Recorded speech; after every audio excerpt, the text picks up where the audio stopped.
അങ്ങനെ നമ്മുടെ ചന്ദ്രാലയത്തിൽ പല തരത്തിലുള്ള പൊട്ടിത്തെറികളൊക്കെ നടക്കുകയാണ്. പൊട്ടിത്തെറികൾ എന്ന് മാത്രം പറഞ്ഞാൽ പോരാ, പൊട്ടിത്തെറികൾ ഒരു ഒന്നൊന്നര പൊട്ടിത്തെറികളാണ്. അപ്പോൾ നമുക്ക് ആ പൊട്ടിത്തെറികൾ എന്തൊക്കെയാണെന്ന് അറിയാൻ വേണ്ടിയിട്ട് നിങ്ങൾ ഓരോരുത്തരും ഇങ്ങനെ ആകാംക്ഷയോടുകൂടി ഇരിക്കുകയായിരിക്കും. അത് പറയാനായിട്ട് റെഡിയായിട്ട് ഞാനിവിടെ ഇരിക്കുകയാണ്. പക്ഷേ അത് പറയുന്നതിന് മുമ്പായിട്ട് ആരെങ്കിലും നമ്മുടെ ചാനൽ സബ്സ്ക്രൈബ് ചെയ്യാതെ ഉണ്ടെങ്കിൽ എത്രയും പെട്ടെന്നൊന്ന് സബ്സ്ക്രൈബ് ചെയ്തോളൂ. അതോടൊപ്പം തന്നെ ബെല്ലൈക്കൻ കൂടി പ്രസ് ചെയ്യാനും മറക്കരുത്. അപ്പോൾ നമുക്ക് നേരെ നമ്മുടെ എപ്പിസോഡിൻ്റെ റിവ്യൂവിലേക്ക് പോകാം.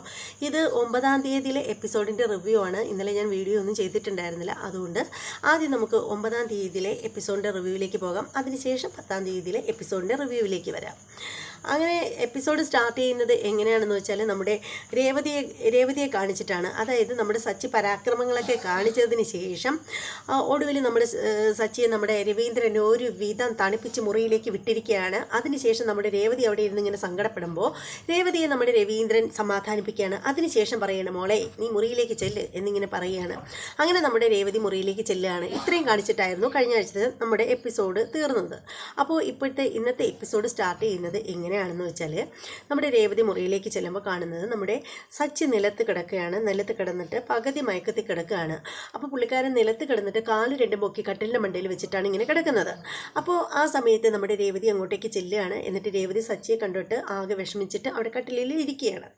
അപ്പോൾ ആ സമയത്ത് സച്ചി കിടന്നിട്ട് ഓരോരോ പിച്ചും പെയ്യും ഒക്കെ പറയുകയാണ്. പുള്ളിക്കാരൻ പറയുകയാണ്, പുള്ളിയുടെ മനസ്സിൽ ഉറക്കത്തിലാണെങ്കിൽ പോലും മനസ്സിലെപ്പോഴും കടം കയറിയതിനെക്കുറിച്ചും വണ്ടി നഷ്ടപ്പെട്ടതിനെയും കുറിച്ചിട്ടുള്ള ചിന്തകൾ മാത്രമാണ്.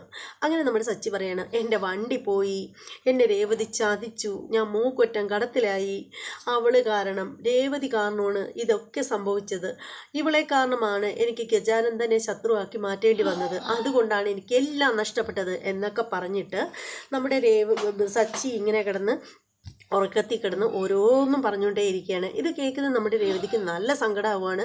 അപ്പോൾ രേവതി ഇതിങ്ങനെ കേട്ടുകൊണ്ട് ഇങ്ങനെ ഇരുന്നതിന് ശേഷം രേവതി ഇങ്ങനെ സങ്കടപ്പെട്ട് ഇങ്ങനെ ഇരിക്കുകയാണ്. അതേ സമയത്ത് കാണിക്കുന്നതെന്ന് വെച്ചാൽ നമ്മുടെ രവീന്ദ്രനെയാണ് കാണിക്കുന്നത്. രവീന്ദ്രൻ ഓരോരോ കാര്യങ്ങളൊക്കെ ആലോചിച്ച് ഇങ്ങനെ സങ്കടപ്പെട്ട് കരഞ്ഞിരിക്കുകയാണ് നമ്മുടെ രവീന്ദ്രൻ.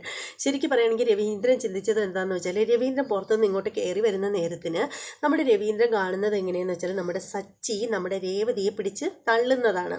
അപ്പോൾ രേവതി ഇങ്ങനെ ബാലൻസ് തെറ്റി തൂണിൽ പിടിച്ചിങ്ങനെ നിൽക്കുന്ന ആ ഒരു സംഭവമാണ് നമ്മുടെ രവീന്ദ്രൻ വീട്ടിലേക്ക് കയറി വരുമ്പോൾ കണ്ടുകൊണ്ട് വരുന്നത്. അപ്പോൾ ആ കാര്യം ആലോചിച്ചിട്ടാണ് രവീന്ദ്രൻ ഇങ്ങനെ സങ്കടപ്പെടുന്നത്. അങ്ങനെ പിന്നീട് നേരം വെളുക്കുകയാണ്. നേരം വെളുക്കുമ്പോഴത്തേക്ക് നമ്മുടെ സച്ചി ഉറക്കം എഴുന്നേൽക്കുകയാണ്.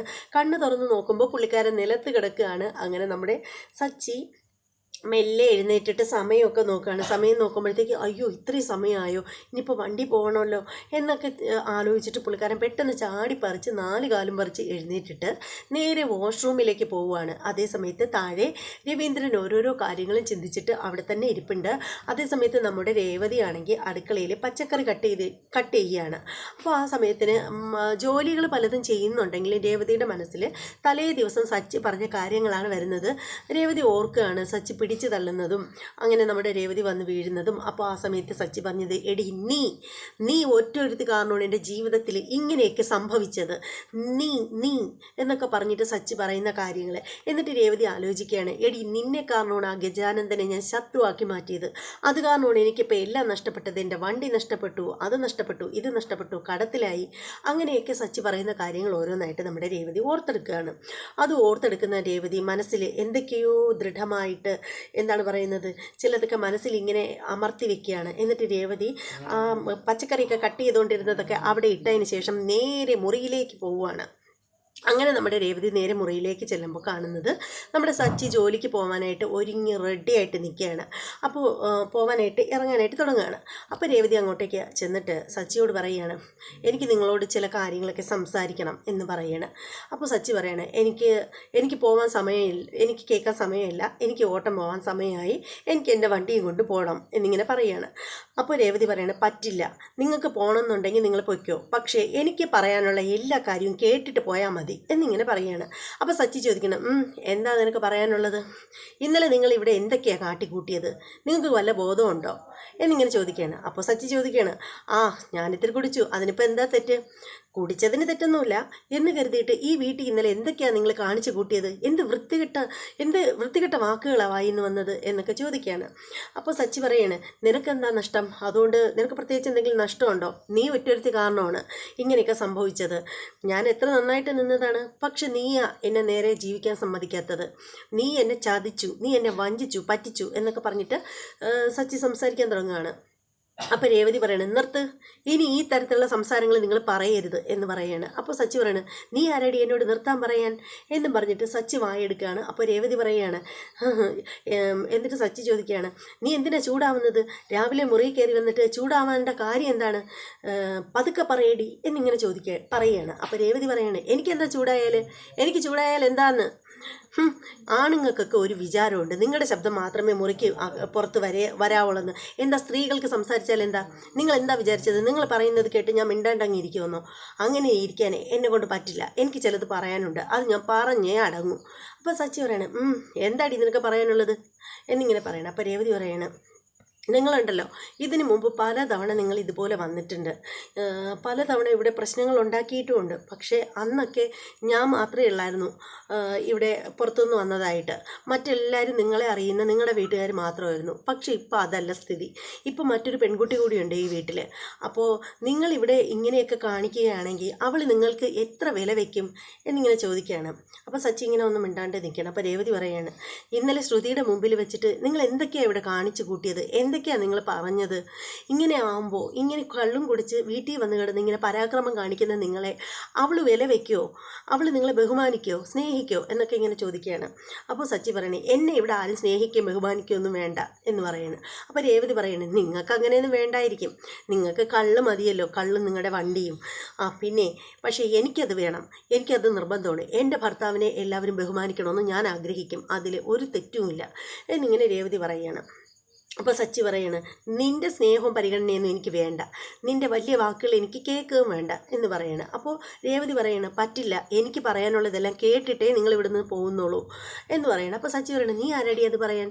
നിങ്ങൾക്കറിയില്ലേ, നിങ്ങൾ എന്നെ കല്യാണം കഴിച്ച് കൊണ്ടുവന്ന നിങ്ങളുടെ ഭാര്യയാണ് ഞാൻ എന്നിങ്ങനെ രേവതി പറയാണ്. അതിനുശേഷം രേവതി പറയാണ്, എനിക്ക് നിങ്ങളോട് സംസാരിക്കണം, എനിക്ക് നിങ്ങളോട് സംസാരിക്കാനുള്ള റൈറ്റ് ഉണ്ട് എന്നിങ്ങനെ രേവതി പറയുകയാണ്. അതിനുശേഷം രേവതി സച്ചിയോട് പറയാണ്, നിങ്ങൾക്ക് എന്തെങ്കിലും എന്നെ പറയാനുണ്ടെങ്കിൽ, ഞാൻ കാരണമാണ് നിങ്ങളെ വണ്ടി നശിച്ചു എന്ന് നിങ്ങൾ എപ്പോഴും പറഞ്ഞുകൊണ്ടേയിരിക്കുന്നു, നിങ്ങൾ മൂക്കറ്റം കടത്തിലായത് ഞാൻ കാരണമാണെന്ന് നിങ്ങൾ പറഞ്ഞുകൊണ്ടേയിരിക്കുന്നു.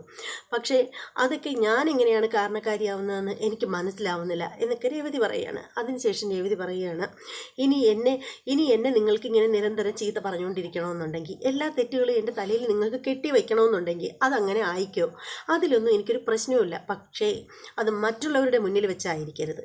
നിങ്ങൾക്ക് എന്നെ എന്ത് വേണേലും പറയാം, നിങ്ങൾ എന്നെ എങ്ങനെ വേണേലും ശിക്ഷിക്കാം, നിങ്ങൾക്കിനി കൈത്തരിപ്പ് മാറുന്നത് വരെ നിങ്ങൾക്ക് എന്നെ തല്ലാം, അതുമാത്രമേ നിങ്ങൾ എന്നെ ചെയ്തിട്ടില്ലാതെയുള്ളൂ. ബാക്കിയുള്ളതെല്ലാം നിങ്ങൾ നിരന്തരം ചെയ്തുകൊണ്ടിരിക്കുന്നതാണ്. പക്ഷേ ഒരു കണ്ടീഷൻ, നിങ്ങളിത് നമ്മുടെ റൂമിൽ വെച്ച് മാത്രമേ പാടുള്ളൂ. മറ്റുള്ളവരുടെ മുന്നിൽ വെച്ചിട്ട് നിങ്ങൾ എന്നെ താറടിച്ച് സംസാരിക്കരുത്. എപ്പോഴും ഞാൻ നിങ്ങളെ തലയിലായി ഞാൻ വന്നു കയറി നിങ്ങൾ നശിച്ചു എന്നൊക്കെയുള്ള വർത്തമാനങ്ങൾ നിങ്ങൾ നിർത്തണം. അത് നിങ്ങൾക്ക് പറയണമെന്നുണ്ടെങ്കിൽ നിങ്ങൾ പറഞ്ഞു, പക്ഷെ നമ്മുടെ ബെഡ്റൂമിൽ വെച്ച് മാത്രം, അത് മൂന്നാമതൊരാൾ കേൾക്കരുത് എന്നിങ്ങനെ രേവതി പറയുകയാണ്. അപ്പോൾ ആ സമയത്ത് നമ്മുടെ രവീന്ദ്രൻ അങ്ങോട്ടേക്ക് മുറിയിലേക്ക് വരാനായിട്ട് വരികയാണ്, സച്ചിയെ കാണാനായിട്ട് വരികയാണ്. അപ്പോൾ രവീന്ദ്രൻ ഇതെല്ലാം കേട്ടിട്ട് വാതിലിൻ്റെ കുറച്ചപ്പുറത്തോട്ടേക്ക് മാറി നിൽക്കുകയാണ്. പക്ഷേ രേവതിയുടെ ഓരോ വാക്കുകൾ കേൾക്കുമ്പോഴും രവീന്ദ്രൻ്റെ കണ്ണുകൾ നിറയുന്നുണ്ടായിരുന്നു. അപ്പോൾ ആ സമയത്ത് എന്നിട്ട് രേവതി പറയുകയാണ്, കുറേ ആയിട്ട് ഞാൻ കേൾക്കുന്നു, സഹിക്കുന്നു, നിങ്ങൾക്ക് രാവിലെ എന്തെങ്കിലുമൊക്കെ വായി തോന്നുന്നത് പറഞ്ഞിട്ട് പാതിരാത്രി കള്ളും കുടിച്ച് വന്നിട്ട് രാവിലെ എഴുന്നേറ്റ് അങ്ങ് പോയാൽ മതി. വീണ്ടും രാത്രിയിൽ കള്ളും കുടിച്ചിട്ട് കയറി വരുന്നത് നിങ്ങൾക്ക് ഒന്നും ഒരു പ്രശ്നമല്ലായിരിക്കാം. പക്ഷേ എൻ്റെ അവസ്ഥ അങ്ങനെയല്ല. അതിനുശേഷമുള്ള എല്ലാ സമയവും ഞാൻ ഈ വീട്ടിൽ ഒറ്റയ്ക്കായിരിക്കുന്നത്. എല്ലാവരുടെയും ദുർമുഖങ്ങളും കുറ്റപ്പെടുത്തലുകളും ഒറ്റപ്പെടുത്തലും കുത്തുവാക്കും മുഴുവനും ഞാനാണ് ഇവിടെ കേട്ടുകൊണ്ടിരിക്കുന്നത്. അതുകൊണ്ട് എനിക്ക് ഇത്തിരിയെങ്കിലും വില മറ്റുള്ളവർ തരണം എന്നുണ്ടെങ്കിൽ നിങ്ങൾ എന്നെ ഇത്തിരിയെങ്കിലും സ്നേഹിക്കണം, അല്ലെങ്കിൽ എന്നെ അവഗണിക്കാതിരിക്കണം. മറ്റുള്ളവരുടെ മുന്നിൽ വെച്ച് നാണം കെടുത്തുന്ന രീതിയിൽ നിങ്ങൾ സംസാരിക്കാതെയെങ്കിലും ഇരിക്കണം. അങ്ങനെ ചെയ്താൽ മാത്രമേ എനിക്ക് ഈ വീട്ടിൽ ആരെങ്കിലും എന്തെങ്കിലും ഒരു വില തരുള്ളൂ. അല്ലെങ്കിൽ മറ്റുള്ളവരുടെ മുന്നിൽ വേലക്കാരിയേക്കാളും താഴെയായി പോവും എൻ്റെ സ്ഥിതി എന്നൊക്കെ പറയുകയാണ്. എന്നിട്ട് രേവതി പറയണം, ദയവ് ചെയ്ത് ഇനിയെങ്കിലും എന്നെ മറ്റുള്ളവരുടെ മുന്നിൽ വെച്ചിട്ട് അപമാനിക്കുന്നതൊന്ന് നിർത്തൂ പ്ലീസ് എന്ന് പറഞ്ഞിട്ട് ഇങ്ങനെ തൊഴുകൈകളോടുകൂടി സംസാരിക്കുകയാണ് രേവതി. ഇത് കേട്ടിട്ട് രവീന്ദ്രൻ കണ്ണ് നിറഞ്ഞ് ആകെ പാവം ഒരു വല്ലാത്ത അവസ്ഥയിൽ നിൽക്കുകയാണ്. അങ്ങനെ സച്ചി കുറേ നേരം ഇത് കേട്ടിട്ട് ഇങ്ങനെ നിന്നിട്ട് രേവതിയോട് ഞാൻ പോകുന്നു എന്ന് പറഞ്ഞിട്ട് ഇറങ്ങി ഒരു പോക്ക് പോവുകയാണ്. അപ്പോൾ നോക്കുമ്പോൾ പുറത്ത് വരുമ്പോൾ നോക്കുമ്പോൾ കാണുന്നത് നമ്മുടെ രവീന്ദ്രൻ നിൽക്കുന്നതാണ്. അപ്പോൾ സച്ചി രവീന്ദ്രനെ നോക്കിയിട്ട് ഞാൻ പോണച്ചാ എന്നും പറഞ്ഞിട്ട് നടക്കാൻ തുടങ്ങുമ്പോൾ രവീന്ദ്രൻ പറയണേ അവിടെ നിൽക്കി സച്ചി, എനിക്ക് നിന്നോട് സംസാരിക്കണം എന്ന് പറഞ്ഞിട്ട് ഇങ്ങനെ കൈ പിടിച്ച് നിർത്തുകയാണ്. അപ്പോൾ സച്ചി പറയണേ അച്ഛാ എനിക്ക് ഓട്ടം പോകാൻ സമയമായി. നിനക്കിനി എന്ത് ഓട്ടം പോകണമെങ്കിലും നിനക്ക് ഞാൻ പറയുന്ന കേട്ടതിന് ശേഷമുള്ള പോക്ക് മതി എന്നിങ്ങനെ പറയുകയാണ്. എന്നിട്ട് രവീന്ദ്രൻ പറയാണ് എടാ നീ എന്തൊക്കെ പറഞ്ഞു കഴിഞ്ഞാലും അതിനൊക്കെ ഒന്നും മിണ്ടാണ്ട് കേട്ടോണ്ട് നിൽക്കുന്ന രേവതി ഇന്ന് നിന്നോട് നന്നായിട്ട് സംസാരിച്ചല്ലോ, ഒക്കെ ഞാൻ ഇവിടെ നിന്ന് കേട്ടു. അവൾ ഇത്രയും സംസാരിച്ചറിയും ഒരു വാക്ക് പോലും നിനക്ക് അവളോട് തിരിച്ച് സംസാരിക്കാൻ കഴിഞ്ഞില്ല. അതെന്തുകൊണ്ടാ? നിനക്ക് തന്നെ അറിയാം അവൾ പറഞ്ഞതെല്ലാം ശരിയാണെന്ന്.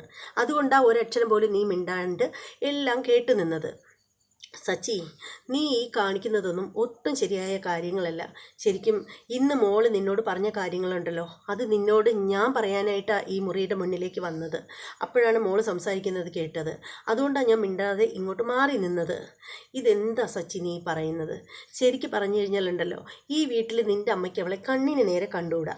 നീ ഇങ്ങനെ എപ്പോഴും അവളെ ഇങ്ങനെ കുറ്റപ്പെടുത്തിക്കൊണ്ടിരുന്നു കഴിഞ്ഞാൽ മറ്റുള്ളവർ അവൾക്ക് എന്തെങ്കിലും ഒരു സ്നേഹമോ പരിഗണനയോ വിലയോ കൊടുക്കുമോ എന്നൊക്കെ ചോദിച്ചിട്ട് നമ്മുടെ രവീന്ദ്രൻ നന്നായിട്ട് വഴക്ക് കൊടുക്കുകയാണ്. അപ്പോൾ അത് കേൾക്കുമ്പോഴത്തേക്ക് സച്ചി ഇങ്ങനെ മിണ്ടാതെ ഒരക്ഷരം പോലും മിണ്ടാതെ നിൽക്കുകയാണ്. അതിനുശേഷം നമ്മുടെ സച്ചി അങ്ങ് ഇറങ്ങി പോവുകയാണ്. അപ്പോൾ രവീന്ദ്രൻ ഇങ്ങനെ പോയ സച്ചിയെ നോക്കിക്കൊണ്ട് ഇങ്ങനെ നിൽക്കുമ്പോൾ എന്നിട്ട് തിരിഞ്ഞ് നോക്കുമ്പോൾ കാണുന്നത് നമ്മുടെ രേവതി ഇതെല്ലാം കേട്ടിട്ട് നിൽക്കുന്നതാണ്. അപ്പോൾ രേവതിയുടെ അടുത്തേക്ക് ചെല്ലുകയാണ് രവീന്ദ്രൻ. എന്നിട്ട് പറയണം മോളെ, നീ സംസാരിച്ചതെല്ലാം അച്ഛൻ കേട്ടു. ഈ കാര്യങ്ങളൊക്കെ അവനോട് നേരിട്ട് സംസാരിക്കാനാണ് ഞാൻ ഇങ്ങോട്ട് വന്നത്. അപ്പോൾ മോള് എൻ്റെ മനസ്സിലുണ്ടായിരുന്നതെല്ലാം മോള് വിളിച്ച് പറയുക ചെയ്തത്. അതുകൊണ്ട് ഞാൻ പിന്നെ ഒന്നും സംസാരിക്കേണ്ടി വന്നില്ല. എന്തായാലും മോള് വിഷമിക്കണ്ട. അവന് എടുത്തുചാട്ടവും മുൻകോപവും ദേഷ്യമൊക്കെ എത്തി കൂടുതലാണെന്നേ ഉള്ളൂ. അത് കുറച്ച് കഴിയുമ്പോഴത്തേക്ക് അതങ്ങ് സാധാരണ കെട്ടടങ്ങിക്കോളും. മോള് വിഷമിക്കല്ലേ എന്നൊക്കെ ഇങ്ങനെ പറയുകയാണ്. അപ്പോൾ രേവതി പറയുകയാണ് ശരിയാ അച്ഛാ, പക്ഷേ ഞാൻ ഇങ്ങനെ ഒരു മാറ്റം ഇദ്ദേഹത്തിന് ഉണ്ടാവുമെന്ന് ഒരിക്കലും കരുതിയതല്ല. എന്നോട് വന്ന സമയത്ത് ഒട്ടും ഇഷ്ടമല്ലായിരുന്നു, ഇതുപോലത്തെ സ്വഭാവമായിരുന്നു. പക്ഷേ ഇടയ്ക്ക് വെച്ച് അതൊക്കെ മാറി നല്ല സ്വഭാവത്തിലായപ്പോൾ ഞാൻ കരുതി ഇനി എന്നും അങ്ങനെ തന്നെ ആവുമെന്ന്. പക്ഷേ ഒരുപാട് സന്തോഷിച്ചു കഴിഞ്ഞാൽ കുറച്ച് ദുഃഖം വരുന്ന മുതിർന്നവർ പറയുന്നത് ശരിക്കും പറഞ്ഞാൽ അത് സത്യമാണെന്ന് എനിക്കിപ്പം മനസ്സിലായി.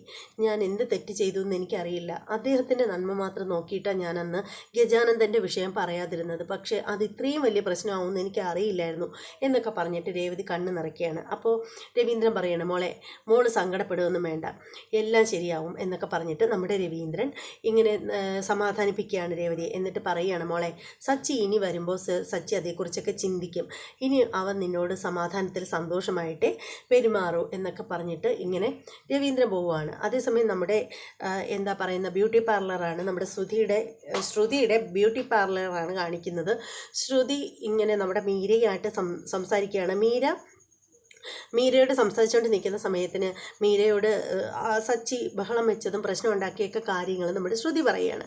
എന്നിട്ട് അപ്പോൾ ശ്രുതി ഇത് മീരയോട് പറയുമ്പോൾ മീര ചോദിക്കണം, അവൻ്റെ അടുത്ത് രേവതി ഇത്രയും ചെറിയൊരു കള്ളം മറച്ചു വെച്ചതിന്, കള്ളമല്ല ഇത്രയും ചെറിയൊരു കാര്യം മറച്ചു വെച്ചതിന് അവൻ ഇത്രയും പ്രശ്നം ഉണ്ടാക്കി.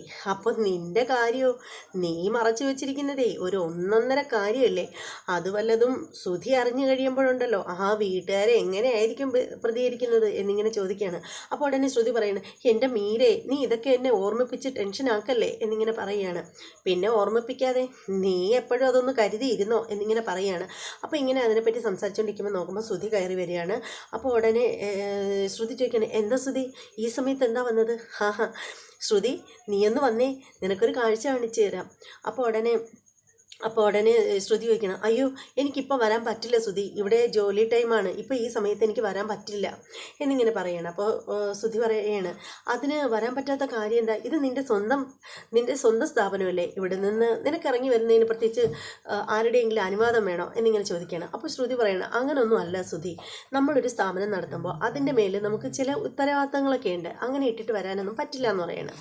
അപ്പോൾ ഇതിങ്ങനെ പറഞ്ഞുകൊണ്ട് നിൽക്കുന്ന സമയത്തിന് നോക്കുമ്പോഴത്തേക്ക് നമ്മുടെ മീര ചോദിക്കണം, എന്താ ഇന്ന് നിങ്ങൾക്ക് ജോലി ഇല്ലായിരുന്നു, നിങ്ങളുടെ ജോലി എന്താ ഉപേക്ഷിച്ചോ എന്നൊക്കെയുള്ള രീതിയിൽ സംസാരിക്കുകയാണ്. അപ്പോൾ അത് കേൾക്കുമ്പോഴത്തേക്കും ശ്രുതി പറയുകയാണ്, എൻ്റെ ജോലിയൊക്കെ എൻ്റെ കൈവശം തന്നെയുണ്ട്, പക്ഷേ എപ്പോഴും ഇങ്ങനെ ജോലി ചെയ്തുകൊണ്ടിരിക്കണമെന്ന് വല്ല നിർബന്ധമുണ്ടോ എന്നിങ്ങനെ ചോദിക്കുമ്പോൾ മീര പറയണം, കയ്യിലുള്ള ജോലി കളഞ്ഞിട്ടായിരിക്കും മിക്കവാറും വന്നിരിക്കുന്നത് എന്ന് പറയുമ്പോൾ ശ്രുതിക്ക് ഒരുപാട് ഇൻസൾട്ട് ആവുകയാണ്. ശ്രുതി ചോദിക്കണം, എന്താ നീ എന്നെ കളിയാക്കിയല്ലേ സംസാരിച്ചത്, നിനക്ക് ഇത്തിരി കൂടുന്നുണ്ട്, എപ്പോൾ കണ്ടാലും എന്നെ ഓരോ കൂട്ടം പറഞ്ഞ് നീ എന്നെ കളിയാക്കുമല്ലോ, അതെ കൂടുതൽ സ്വാതന്ത്ര്യം എടുക്കുന്നത് ഒട്ടും ശരിയല്ല കേട്ടോ എന്നൊക്കെ ഇങ്ങനെ പറയണം. എന്നിട്ട് ശ്രുതിയോട് പറയണം, ശ്രുതി നീയാ ഇവർക്കൊക്കെ ആവശ്യത്തിലധികം സ്വാതന്ത്ര്യം കൊടുക്കുന്നത് എന്നിങ്ങനെ പറയുകയാണ്.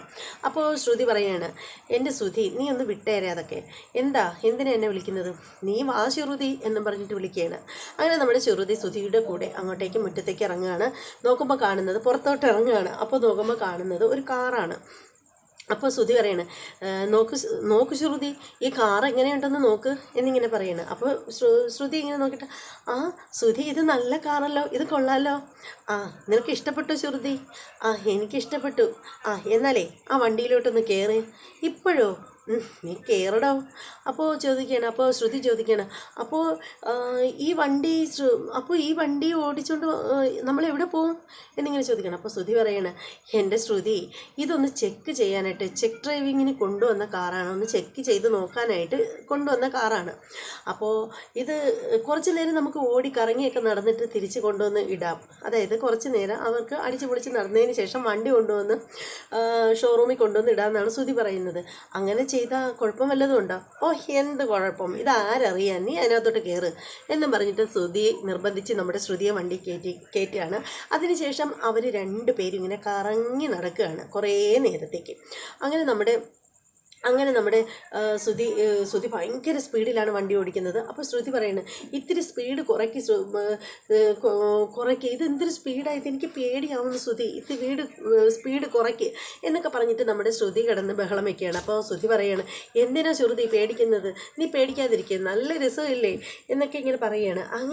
അങ്ങനെ വണ്ടിക്ക് നല്ല സ്പീഡിൽ ഇങ്ങനെ പോവുകയാണ്. അപ്പോൾ കുറേ ദൂരം പോയി കഴിയുമ്പോഴത്തേക്ക് ശ്രുതിയോട് പറയാണ്, എൻ്റെ ശ്രുതി ഈ വണ്ടിയിൽ സൺറൂഫൊക്കെ ഉണ്ട്, നിനക്ക് കാണണോ എന്ന് പറഞ്ഞിട്ട് സൺറൂഫ് ഇങ്ങനെ എടുത്തു കൊടുക്കുകയാണ്. അപ്പോൾ നമ്മുടെ ശ്രുതി നോക്കുമ്പോഴത്തേക്ക് ഞാനിതിൻ്റെ മുകളിലൊന്ന് കയറി നോക്കട്ടെ എന്നിങ്ങനെ പറഞ്ഞിട്ട് ശ്രുതി വണ്ടിയുടെ മണ്ടയിൽ കയറിയിട്ട് തലയും ഇത്രയും ഭാഗം പുറത്തിട്ടിട്ട് കൈയൊക്കെ വെളിയിലിട്ടിട്ട് ഇങ്ങനെയൊക്കെ കാണിച്ചുകൊണ്ട് നിൽക്കുകയാണ്. അപ്പോൾ ഹായ് നല്ല രസം എന്ന് പറഞ്ഞിട്ടൊക്കെ ഇങ്ങനെ നിൽക്കുകയാണ്. അപ്പോൾ അതിനുശേഷം താഴേക്ക് വന്ന് സീറ്റിലിരിക്കുകയാണ്. എന്നിട്ട് ശ്രുതി പറയണത് നല്ല സൂപ്പറായിട്ടുണ്ട് ശ്രുതി എന്ന് പറഞ്ഞിട്ട് കൊടുക്കുകയാണ്. അങ്ങനെ അവർ കുറേ ദൂരം ശ്രുതിയും കൂടി ഇങ്ങനെ പോവുകയാണ്. അങ്ങനെ പൊയ്ക്കൊണ്ടിരിക്കുമ്പോഴത്തേക്ക് ഒരു കരിക്ക് കൂടി ഒരു ഇളനീര് വേണമെന്ന് ചോദിക്കുകയാണ് ശ്രുതിയിലൂടെ. ശ്രുതി ചോദിക്കണം, നിനക്ക് ഇളനീര് വേണോ ശ്രുതി, വാ വാങ്ങിച്ചു തരാം എന്ന് പറഞ്ഞിട്ട് രണ്ടുപേരുടെ ഇളനീര് കഴിക്കാനായിട്ട് ചെല്ലുകയാണ്. അങ്ങനെ ഇളനീര് കഴിക്കുന്നതിൻ്റെ ഇടയിൽ നമ്മുടെ ശ്രുതിയോട് ചോദിക്കുകയാണ്, ശ്രുതി നിൻ്റെ ഈ ജോലിയൊക്കെ എങ്ങനെയുണ്ട്, അടിപൊളിയാണല്ലേ എന്നിങ്ങനെ പറയണം. അപ്പോൾ ശ്രുതി പറയുകയാണ്, എൻ്റെ ശ്രുതി ജോലിയൊക്കെ അടിപൊളിയാണോ എന്ന് ചോദിച്ചാൽ എൻ്റെ ഡിഗ്രിക്കൊന്നും പറ്റിയ ജോലിയൊന്നും അല്ല. ശരിക്കും പറഞ്ഞാൽ ഇത്രയും ഡിഗ്രിയൊക്കെ ഞാൻ കഷ്ടപ്പെട്ട് മേടിച്ചിട്ട് ഇതുപോലൊരു ജോലി ചെയ്യണമെന്ന് പറഞ്ഞാൽ അത് കുറച്ച് പാടുള്ള കാര്യം തന്നെയാണ്.